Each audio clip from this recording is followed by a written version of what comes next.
What's up, guys? So as many of you know, I ripped this center part off, and so I don't have the winch mount bumper right now.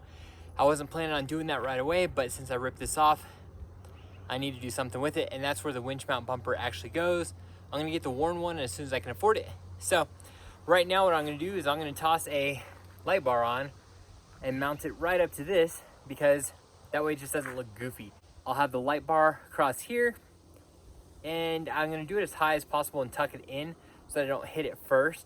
And again, this is just gonna be temporary since, again, whenever I can get the winch mount bumper, I can put it on there. And then once I do that, I'll move the light bar behind the grill. Figure why not?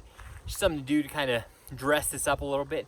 And also, I'm gonna show you what I did around this trim part to clean that up. This door trim is actually one of my favorite things to use.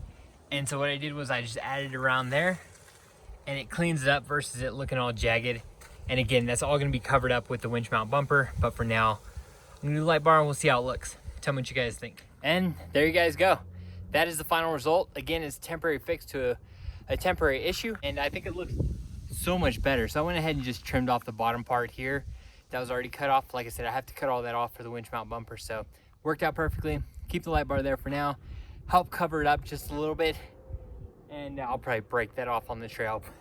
At least cosmetically, it'll work for now. As I wasn't gonna make this into a how-to, but I figured why not help someone else out. So real quick, the wiring, there's a lot of space here. So this just runs straight up there, and I'll show you how I ran it into the wiring. Comes up from the light bar down there, tucks away. It had a lot of spare wire, so I just tucked it right there for spare use. It came with a second connector, so I can plug in another light if I want. Ran both power and negative over to this side. We got the little relay there, and then I ran it back here through the firewall right there. That was a open spot, and I ran it. It was the best place to do it. So if you're curious on where to run your wiring, run it through this little guy right there. All right, I'll show you what it looks like, guys. Comes out through the firewall there, and then I have it ran right there. I actually did that because I don't ever use this for anything, and I kind of wanted it tucked away, and I can't accidentally hit it. So you just reach in there, boom, turn on. There's your light bar. Really simple, and again, I like it because it's kind of out of the way and everything, and it's perfect. So that's the way I ran it. Hopefully that helps someone else.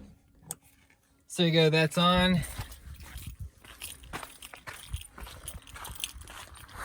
The light bar is ready and working. Again, I hope that helps anybody who's curious on installing a light bar or anything like that on their Tacoma.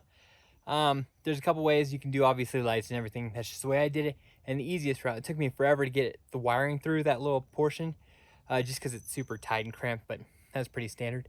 Other than that, I know someone's going to ask. I literally got the cheapest light bar I could on Amazon because of where it's at.